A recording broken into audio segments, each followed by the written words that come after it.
What's up, everybody? So today I'm going to talk about the actual cost of living now that you... What's up, everybody? So today I want to do the second follow-up video of the cost of living in Mexico. The first one was when you were renting, or when we were renting, I guess, to give you a baseline.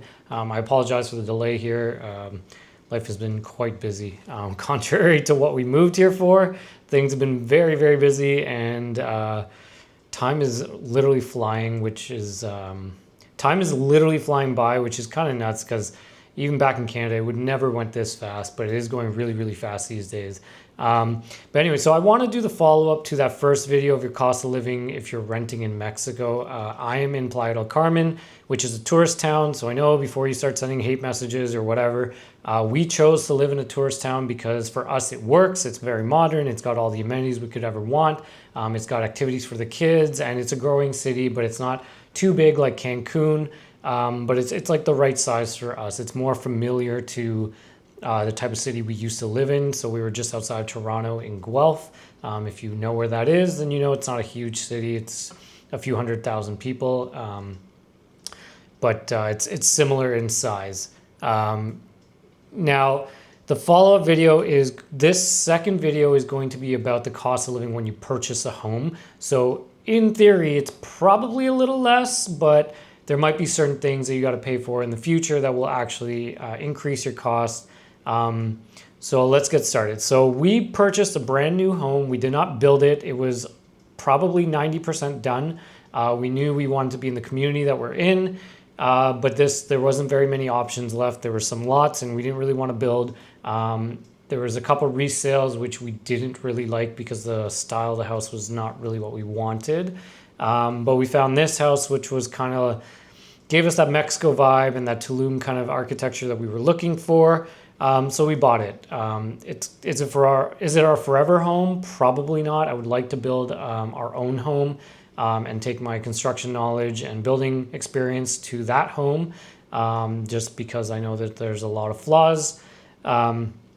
Just because that way we can design the things that we want and that we actually need, which they don't really do here in Mexico, like a mudroom, for example, or storage for shoes, stuff like that. Like most homes in Mexico don't include those things for some reason. Most of the storage goes in the bedroom, which not really that conducive. It doesn't work for us. It's not terrible, but it doesn't work for us. And there's a bunch of other things that we've noticed since living in Mexico that we wish we had on our house list, I guess, if you will.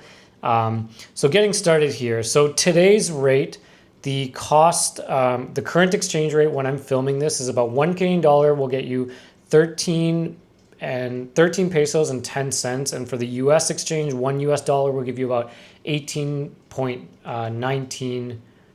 The US conversion will be $1 US will give you $18.19 pesos. So again, Canada's US currency exchange rate right now. So Canada's current exchange rate at the time I'm filming this is $1 Canadian will give you $13.10 pesos.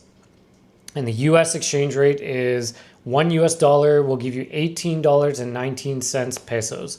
All right, so let's start with the house costs. Aside from, if you're unaware, most of Mexico is a cash society. So when you buy a house, generally 99% of the time you are paying full cash.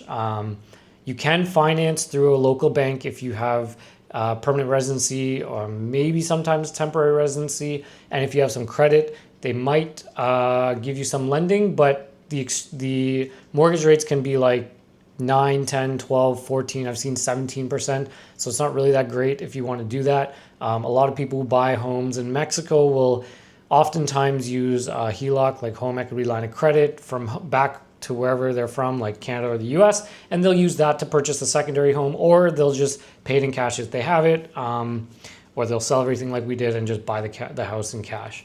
Lending is not necessarily the easiest thing to get here on a house. That also keeps the house prices fairly low. Yes, Playa del Carmen's prices are higher, but you can go to other smaller towns like Merida or everything in between will be a little less. But the prices are going up, I will say that. Secondly, you need to keep in mind The other option, if you have to finance, if you're buying a new build from a builder or developer, sometimes they will offer financing through the builder if you give them X amount of down payment, like 25, 30, 50% down. And then over, whatever the house closes in 2 years, then you have to start making payments and they'll give you like interest payments for up to 24 months kind of thing. Like I haven't really seen 3, 4, 5 year mortgage terms, but just keep that in mind. So because houses are generally cheaper, like, we're talking, I don't know, 3, 4, 5, 6 million pesos for the average home when you're buying a new build. When you're mortgaging that over 2 years, it's not terrible, but you've already paid at least half of it down. That's something to consider. But again, that's only really applicable to new construction, like new builds through builders and so on. So it's like a private lending through the builder itself. So for us, our mortgage, since we don't have one and we paid the house in cash, that's $0. House insurance.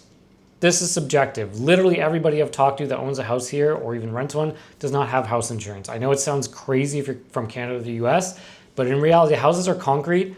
There's not much that can break. The conduits run in between the walls. If there's an electrical fire, it's not really going to spread.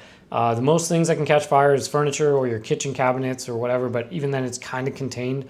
If you have a hurricane or a flood, you kind of take a risk there, but it's subjective. It's not the worst thing. If your window breaks, you just replace it. It's cheaper. Like we have giant glass windows. I've already looked into pricing of those. It's like the biggest window we have is about $1,000 to get it replaced plus labor. But the deductible on windows is like $5,000. So like when I do the math, it doesn't really make any sense to do a house insurance claim unless it's like completely destroyed, which I don't see that happening. And then you have to get extra coverage if you have solar panels or like a pool or whatever. So I don't know, house insurance, we don't have any. A lot of people I know, I actually have never run into anybody who has house insurance, and be totally frank there. So again, that is zero cost for us. I think back in Canada, we were spending almost $5,000 a year for house insurance, or it might have been like I think we were paying $4,200 a year for house insurance in Canada. So it gives you some perspective there. Car, again, you have to buy them pretty much new. Like you can finance a car or lease it, but you're paying double digit interest rates like 14, 15, 17%. Is it worth it? Probably not. Right now I'm still renting a car, so my car payment is $0, but I'm renting it for about $1,000 a month. That includes insurance, and I just have to pay for gas, which I'm averaging maybe 2,000 pesos every other week or so. Every month. So I'm averaging about 1,000 pesos every 2 weeks for gas. So I'm roughly spending about 2,000 pesos a month right now on gas. So that's not all that much. Like let's say it's $1,200 Canadian all in for a car and gas for the month. Propane, if you have a gas stove or an electric, if you have a propane cost is one that you can have in Mexico. I have a propane tank on our roof. I've never used it. I've never refilled. It was supposed to go for our gas stove that I ordered months ago. I still have not yet received it. So right now I have an electric stove, so my propane bill is $0. But on average, I've talked to a bunch of people who have propane, whether it be for the gas stove or a propane water heater, or some people have a propane dryer. They will spend, on average, if it's a family of 4 or 5, they're filling their propane tank every 3 or 4 months, and it costs about 1,200 pesos. Not that bad. So for us, propane is $0. Internet, I'm paying about 650 pesos a month for 500 megabytes up and 500 megabytes down. I think that's a pretty good deal, which is about $49 Canadian every month. Way cheaper. It's literally half of what I had in Canada, and it's the same speed. For school, so my kids are not in a public school. They are in a private international school. Our school bill is 13,950 pesos a month, which is about $1,064 Canadian every month. That is less than what we used to pay for our daycare for one child back in Canada. Food, we are spending about 12,000 pesos. So for food, we're spending about 12,000 pesos every month, which is roughly about $915 Canadian. It's just for food. Like there's 4 of us. I'm sure it'll increase as my kids get older and start growing more, but they're still pretty young. They don't eat that much. But That includes a lot of fresh foods, so a lot of fresh produce, a lot of fresh fruit, some meat.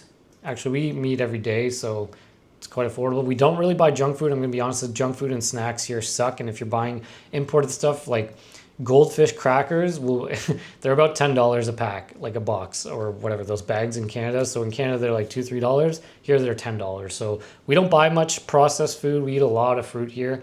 So that's, take it for what it is. I think we spend about the same amount. No, I think we're spending less on food here, I believe, than we were in Canada. I think on average, I was spending about $250, $300 a week in Canada for food, and I don't think we were getting nearly as much quality food. It wasn't always organic. It wasn't always fresh produce. Just the food costs went crazy, and cost of meats in Canada went nuts, like to the point where we actually split with three other families, and we bought a cow, for example, and we all split that cow into quarters, and everybody got about 250 pounds worth of beef, and that lasted us about a year. And I think I spent overall, I think we spent about $1,500 per family to get that cow. Now for electricity, so electricity can be pretty expensive. So right now we average about 4,000 pesos a month. It's billed every 2 months. So my bill is about 75 to 8,000 pesos a month, or every 2 months. This is before we got the solar panels installed. So that works out to about $305 a month in Canadian. So let's say $610. So let's say $610 every 2 months in Canadian for electricity charges. Once the solar panel meter gets installed and kicks in, we should be paying about 56 pesos every month, which is the bare minimum for the electrical charges that we get here in Mexico. So I have 16 solar panels. That should compensate for more than enough for running the entire house with air conditionings on. Water. So our water bill is about 800 pesos every month. That is about $61. Not terrible. Back home back in Canada, we actually were on a well, so our water bill was free. But I think even at $61, it's less than most people spend back in Canada. So we generally go out to eat. So for meals and entertainment, we'll go out to eat maybe 4 times a month. That's about 6,500 pesos. So that works out about $490, $500 a month for that. Again, that's totally subjective. You don't have to do that. Cell phone, I still have my Canadian plan. So my wife and I's cell phone is about $213 Canadian a month. I've not switched over to a Mexican cell phone plan yet, but I will be doing that soon. And those are about looking at online for a basic cell phone plan that has 5 gigs of data, unlimited calls and such. It's about 350 Mexican pesos per month, which is about $26. It's pretty good. Where we live, there's an HOA, so that is about 1,650 pesos every month, which is about $125 Canadian. And then property taxes where we live, for the year, it's about $7,860 a year, or about 655 Mexican pesos per month, but it has to be paid upfront for the year. So we're looking about $600 for the whole year, or if you break it down per month, it's about $50 Canadian a month for your property tax, which is not even an eighth of what we used to pay in Canada. Property tax in Mexico on any home is very, very affordable. Like on average, you wouldn't even bother asking because it's only a couple $100 on average for your property taxes in Mexico. So all in all, based on that,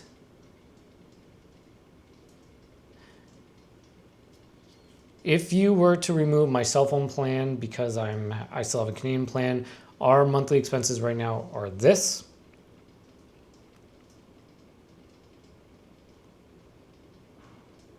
And if you keep my cell phone plan in place, this is our current monthly expenses with the Canadian cell phone plan still.